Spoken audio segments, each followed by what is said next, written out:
자, 안녕하세요. 예, 아유, 이제 가정 포기했죠? 예, 집에서도 다 이제 이해를 해주고 그럽니다. 모든 것들은 다 합격증 하나로 다 해결하니까 조금만 좀 참으시고. 자, 원래 이그 일일 특강이 사실은 이제 백선 들어가기 전에 9월 초에 이제 잡혔었는데 그 코로나다 못해 이렇게 이제 밀렸습니다. 그래서 조금 이제 그 자료가 사실은 약간 이론적인 것들을 많이 좀 넣어가지고요. 이론을 한번 쭉 훑어보고 그 다음에 이제 문제 풀 그럴 예정이었는데 이제 거꾸로 됐어요. 백선을 먼저 풀고 지금 이제 뭐 이론적인 것을 좀 보는 그런 건데 뭐 그러나 저러나 어쨌든 간에 뭐 나오는 거 다시 반복해서 보시면 되니까. 자, 자료 받으셨죠? 길쭉길쭉하게 만들었네. 보충 자료 받으셨죠? 자, 먼저 보충 자료를 좀 봅니다. 보충 자료를 좀 보시는데 보충 자료 앞쪽에 좀 공부를 하시면서 약간 헷갈리거나 조금 비교해야 될 것들 뭐 다는 할 거 없고요. 뭐 그거 다 하면 또 그것도 하나의 또 공부거리니까 시험에 자주 나오는 것들 그런 거 중심으로 이제 쭉 한번 살펴봤어요. 자, 맨 처음에 나온 게 우리가 이제 공부하면서 민법에서는 선의, 악의, 과실, 무과실 뭐 이런 것들이 조금 문제될 것들이 많아요. 그래서 기본 구조가 어떻게 되냐면 민법은 결국은 개인과 개인 사이 거래에 있어서 균형을 맞춰준다고 그랬어요. 누구한테 큰 이익을 본다든지 누가 큰 피해를 보는 거 그걸 막아주는 게 이제 민법입니다. 이해주를 해주는 거죠. 그러면 기본적으로 민법에서는 거래하는 당사자가 있고 이 거래를 토대로 해가지고 또다시 거래하는 제3자가 나오고 이렇게 들어간다는 얘기죠. 자, 이랬을 때 이제 선의, 악의, 과실, 무과실에서 일단 거래 당사자 사이에서는 기본적으로 보호가 되려면 즉 그 사람이 좀 이득을 취하려면은 선의, 무과실까지는 있어야 돼요. 당사자끼리는 선의만 있어서 안 되고 원칙적으로 뭐까지 있어야 되냐면 무과실까지 있어야 돼요. 그래서 선의, 악의, 무과실에서 일단 따질 게 여러분들이 그 선의, 악의, 무과실 같은 것들을 얘기하는 것이 당사자와의 관계냐 제3자의 관계냐 그걸 먼저 따져주시면 돼요. 그러면 당사자 사이는 일단 원칙적으로 선의, 무과실인 경우에만 보호가 되더라는 얘기죠. 그러니까 이제 선의하고 이제 무과실 같이 있어야 된다는 거예요. 그럼 반대로 그것을 그러면 선의의 반대는 이제 악이니까 알았거나 또 무과실의 반대는 과실, 알 수 있었을 경우. 자, 거래하는데 뭔가 알았거나 알 수 있었으면서 거래한 사람들은 보호할 필요가 없다 그런 얘기죠. 자, 그럼 보호할 필요가 없다는 것은 그 사람은 그 부동산에 대한 권리를 취득할 수 없게 만든다는 얘기가 돼요. 이해되시죠? 그래서 이제 그런 것들이 쭉 어디서 나오는지 살펴보시면 맨 처음에 나오는 게 이제 진의안의 의사 표시죠. 얘가 말 그대로 여러분들이 잘 아시는 것처럼 증여 의사 없이 증여하겠다는 헛소리한 거죠. 자, 그랬을 때 이 증여의 효과가 유효냐 무효냐에 따라서 이 상대방은 저 부동산 권리를 취득할 수도 있고 취득할 수도 없고 이렇게 되겠죠. 그러면 거래 상대방이니까 얘가 보호되려면 얘는 뭐 해야 돼요? 선의 무과실. 선의 무과실에 대한 유효가 돼서 이 사람은 소유권 취득한다 이런 구조가 되는 거죠. 그래서 법조문에서는 이제 상대방이 알았거나 알 수 있었다면 자, 이 사람은 권리를 취득하지 못하도록 이 증여계약은 무효로 만들어 버린다 그 얘기죠. 그래서 상대방이 알았거나 알 수 있었을 경우는 무효로 한다. 법조문 그대로고요. 뭐 다시 한번 확인하시는 거예요. 그래서 이걸 가지고 이제 장난치는 게 매매계약에서 비진입 표시는 이제 상대방이 이제 상대방을 이제 보호할 필요가 있느냐 없느냐 그 얘기인데 자, 상대방이 뭐면서 선이면서 과실이 없다. 무과실이죠? 자, 그러면은 뭐가 되니까 유효가 되니까 그대로 소유권을 취득할 수 있다. 그렇게 들어가는 거지. 그 다음에 이제 사기 강박에 의한 의사표시. 통정의 표시는 그러니까 이런 얘기가 나올 수가 없어요. 왜? 통정의 표시는 둘이 뭐하고 하니까 짜고 했으니까 뭐 보호할 사람이 없죠, 이것은. 자, 근데 사기 강박 같은 경우도 상대방이 사기 강박을 했으면 뭐 알았냐 몰랐냐 상관없이 그런 사람들은 보호할 필요가 없으니까 부동산 권리 취득하게 하면 안 되는데 제3자가 사기 강박을 했을 때 이렇게 들어가 보죠. 자, 갑이라는 사람이 사기 강박을 해가지고 자, 매매 계약을 하거나 이렇게 했을 때 자, 결국 얘가 이제 직접 사기강박을 하지 않고 거래 상대방이 아닌 다른 사람이 사기강박을 했을 때, 그럼 이 사람이 이제 보호가 되려면 역시 이 사람은 선이 뭐가 돼야 돼요? 무과실해야 된다고요. 그래야지만이 이 계약이 유효가 돼서 소유권 취득할 수 있는 거죠. 그럼 반대로 이 사람이 그 사기강박을 뭐 했거나 알았거나 알 수 있었다면 요건 이제 무효가 아니라 취소해가지고 이 사람한테 이제 소유권 못 가도록 할 수 있다는 거죠. 그러니까 법정이 다 그런 구조로 돼 있어요. 이게 사실은 우리가 막 외우지만은. 그러니까 제3자 사기강박을 한 경우 상대방이 알았거나 알 수 있었을 경우 그러면 결론은 이제 취소할 수 있다. 이제 부정적으로 끝난단 말이죠. 네. 맞는 얘기가 되죠.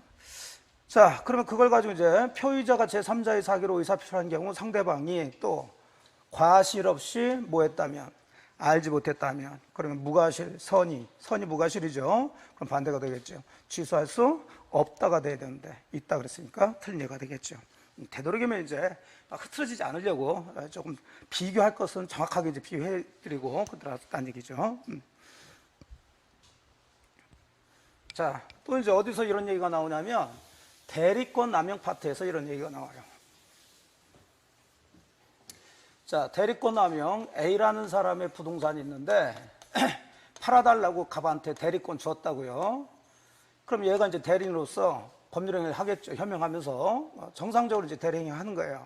그럼 남용이라는 것은 결국은 이 대리인이 본인의 이익을 위한 게 아니라 자기나 제3자 이익을 위해서 배신 때린 거죠. 배임행위. 그랬을 때 이 본인이 책임지냐 아니냐 그 문제예요. 그럼 결국 상대방과의 관계인데 이 사람 본인이 책임진다는 것은 상대방이 보호가 된다는 얘기고, 본인이 책임질 필요가 없다는 얘기는 상대방 보호가 되지 않는다는 얘기죠. 그럼 똑같은 얘기가 되는 거예요. 그럼 상대방이 요 대리인이 요 대리권 남용한다는 사실을 뭐 했거나 알았거나 알 수 있다면 효력이 없다 이렇게 되겠죠. 그럼 반대로 상대방이 서원이 무과실이면 효력이 있다 이렇게 되는 거예요. 항상 거래 상대방에서는 그렇게 돼 있어요. 그래서 대리인의 대리권 남용을 상대방이 알았거나 알 수 있었을 경우 대리 행위는 본인에게 효력이 없다 이죠. 무효가 됩니다. 그래서 본인이 책임질 필요가 없다는 얘기죠. 그래서 옳은 얘기가 됩니다. 그 다음에 이제 네 번째, 무권대리, 대리와 관계에서 이제 무권대리는 상대방에 대한 책임. 자, 이제 대리권 남용이 아니라 아예 대리권이 없는 상태에서 얘가 계약을 했더라는 거죠. 근데 본인은 추인을 하지 않았어요. 그럼 얘는 이 무권대리인에 대해서 책임을 물어야지만이 얘가 보호가 되겠죠. 그럼 당연히 얘가 또 보호되려면 선이 무과실해야 돼요, 이게. 얘가 대리권 없다는 걸 뻔히 알았거나 알 수 있으면서 거래했으면 얘는 책임지질 않으니까. 항상 거래 상대방은 그런 구조를 갖는 게 우리 민법 얘기입니다. 그래서 대리인으로서 계약을 맺은 자에게 대리권이 없다는 사실을 상대방이 또 알았거나 알 수 있었다면 무권 대리인이 책임지질 않습니다. 옳은 얘기예요.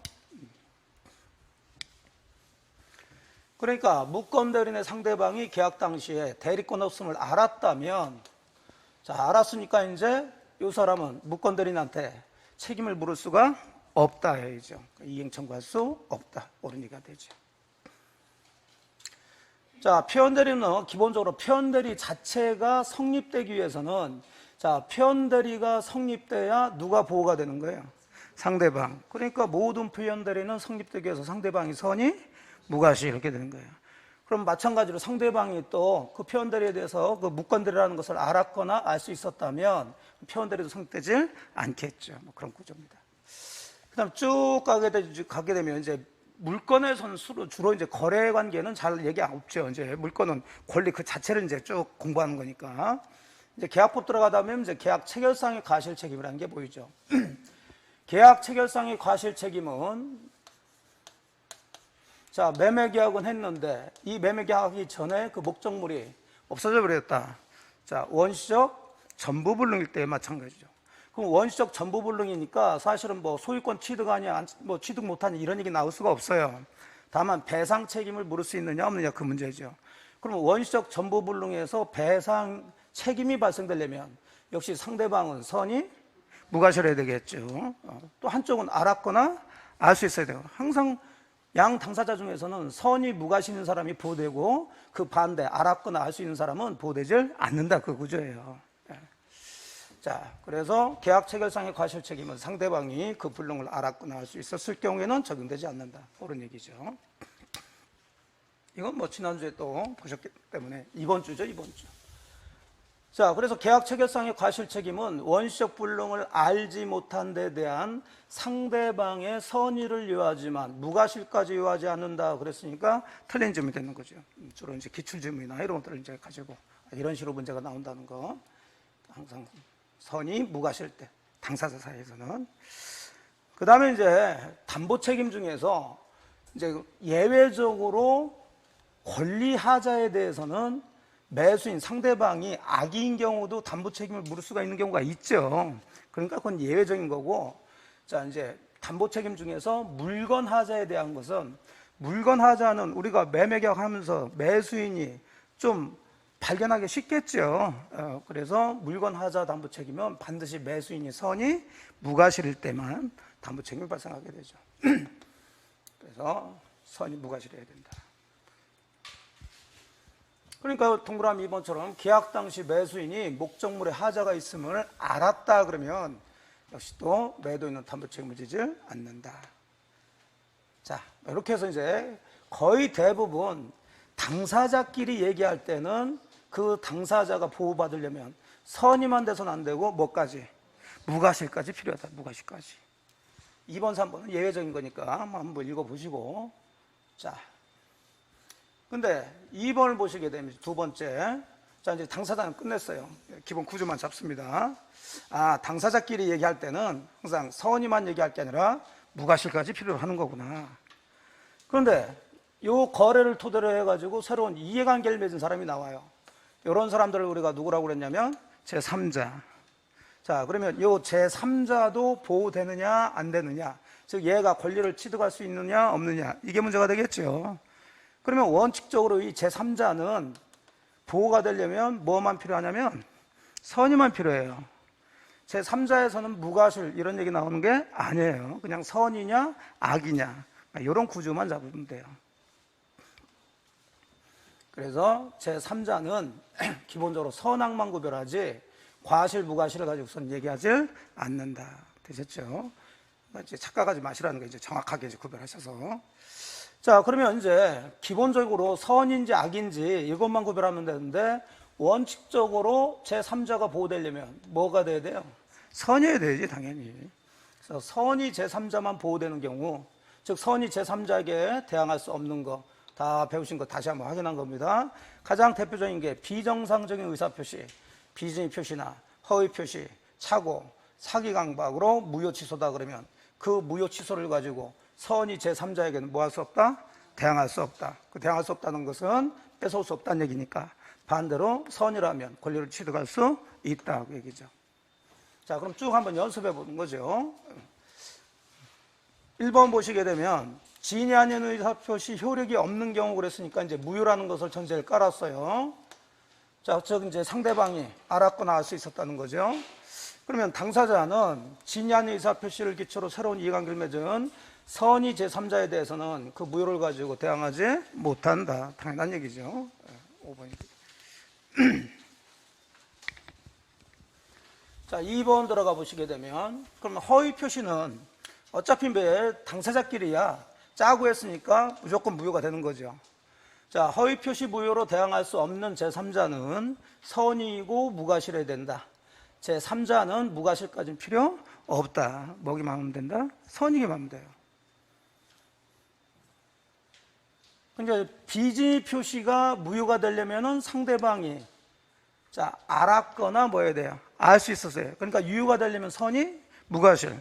당사자끼리는 제3자로 나가면 무과실까지는 필요 없다. 3번 허위 표시의 매수인으로부터, 그러니까 이건 틀린 얘기가 되고요. 부동산을 매수한 선의 제3자에 대하여 무효를 주장할 수 없다. 자, 이게 이제 말장난하는 것들을 여러분들이, 그래서 문제 풀 때는 누가 누구에게, 그러니까 항상 사람을 잘 보시라는 거예요. 민법에서는 어차피 개인과 개인 간의 관계를 얘기하는 거니까 사람을 정확하게 파악하면서 푸셔야 된다고. 그럼 여기 같은 경우는 이제 선의 제3자가 나왔는데 3자가 3자에 대하여죠. 네. 그럼 3자에 대해서 당사자들이 무효니까 내놔라 주장할 수 있는가 없는가 그 문제죠. 그러면 앞에 뭐가 붙었으니까? 선이니까 당연히 주장할 수 없어야 되겠지. 그래서 맞는 얘기가 되겠죠. 그럼 4번은 똑같은 문장인데, 자, 제 3자 나왔어요. 자, 의는 대하여입니다. 밑에는 뭐예요? 는이죠. 그럼 이제 누구 입장에서 얘기한 거예요? 제 3자 입장에서, 자, 그러면 얘네들은 이거 무효니까 내놔라 뺏어가려고 그럴 거고, 제 3자는 안 뺏기려고 그러겠죠. 그럼 안 뺏기려면 이 계약이 뭐가 돼야, 이유가 돼야 자기가 소유권 취득하게 되는 거죠. 예, 그러면 당연히 3자 입장에서는 이유를 주장해야 되겠죠. 그럼 결국은 제 3자가 뭐라면, 선이라면, 이 당사자들이 선이 제 3자에게 뭘 주장 못하니까, 무효 주장 못하니까 반대로 선이 제 3자는 이유를 주장할 수 있다, 이렇게 되는 거죠. 그러니까 결국은 같은 문장인데, 자, 사람이 어떻게 달라지냐에 따라서 결론이 달라지더라는 거죠. 그런 건 이제 속아 넘어가지 마세요. 되셨고, 5가 되는 거예요. 그럼으로써 결국은 5번, 허위 표시 매수는부터 또 부동산을 매수한 선이 제3자는 이제 3자 입장에서 유효를 주장할 수 있다 그랬으니까 선이가, 그럼 결국은 얘는 권리를 취득할 수 있다, 이렇게 나오겠죠. 자, 그래서 5가 됩니다. 어떻게 장난치는지 잡으셨죠? 가장 기초적인 장난이죠. 자, 이렇게 기본적으로 비정상적인 의사표시에서 제3자 나오면 뭐기만 하면 된다? 선이기만 하면 되지. 과실, 무과실까지는 얘기할 필요가 없어요. 근데 당사자끼리 얘기한다 그러면 보호되려면 선이, 무과실까지 있어야 돼요. 기본이, 원칙이. 그러면서 선이 제3자가 보호되는 게 또 하나, 양도담보에서 우리가 가담법 보시게 되면 제3자가 나오죠. 즉, 갑이 을한테 돈을 빌리고, 자, 가등기를 안 해주고 소유권 이전 등기를 해줬다고요. 한 1억 정도 빌리고, 자, 이런 걸 양도담보라고 그러죠. 자, 그럼 소유권 등기는 을명의로 됐다 하더라도 사실은 소유권은 누가 가지고 있는 거예요? 갑이 가지고 있는 거죠. 그런데 청산 절차 거치기 전에, 청산금 받기 전에 얘가 직거라고 팔아 넘겼을 때 이렇게 들어가는 거지. 그럼 또 제3자가 나왔죠? 자, 이랬을 때 요 채무자는 원래대로 한다면 요 청산금 받기 전까지는 빨리 돈 마련해가지고 요 갚아가지고 말소 등기해가지고 찾아올 수가 있었는데, 자, 이쪽으로 넘어가 버리면 얘가 뭐라면, 선이라면 이제 변제해서 말소 청구할 수가 없다. 선이 제3자가 그러니까 소유권 취득한다는 얘기죠. 이때도 이제 선이 악의를 따집니다. 이론만 하나 말씀드렸으니까 양도담보. 그러니까 2번 보시게 되면 이제 문제를 들어가게 되면, 그럼 양도담보 목적 부동산을 양수한 제3자가 뭐인 경우? 악이라면, 제3자가 나오면서 악이면 기본적으로 보호될 필요가 없으니까 채무자는 제3자 명의 등기 말소 청구할 수 있다라고 나와야 되겠죠. 그래서 그는 틀린 얘기가 돼요.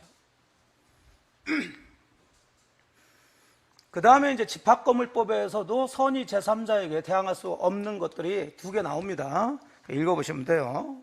몇 개 보시고. 자, 이렇게 기본적인 비정상적인 의사표시나 양도담보, 가담법에서 제3자 나오면 뭐만 되면 돼요?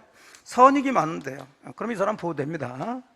그럼 기본적으로 제3자가 선이라면 보호가 돼줘야 되는데, 우리가 또 배우다 보면 제3자가 선이라도 보호되지 않는 경우가 있죠. 예. 그런 것들은 절대적인 무효를 얘기하는 거죠. 절대적 무효. 그러니까 이런 것들은 이제 문장으로는 어떻게 들어가냐면 선이 제3자에 대해서도 대항할 수 있다, 이렇게 나오게 되죠. 그럼 이런 것들이 뭐가 있는지 살펴보면서 그러면 이 부분하고 위에 부분들을 구별하셔야 되겠지. 그러면 제3자라고 다 선의가 보호되는 건 아니니까 그런 게 공부하는 거니까. 근데 이것들이 여기저기 흩어져 있으니까 이제 공부하면서 여러분들이 여기서는 그렇게 된 거, 저기서는 저렇게 되고 했던 것을 지금 정리해 드리면 되죠. 근데 많이 강조해 드렸던 거죠. 가장 대표적으로 절대적 무효, 절대적 취소 사유, 의사부능력자 행위라든지 제한능력자 행위, 이건 취소죠. 그다음 강행규정 위반, 사회질서 위반, 불공정 법률 행위. 자, 이런 취소나 이런 무효들을 우리가 1년 내내 무슨 무효 취소라고 그랬어요? 절대적이라고 그랬죠.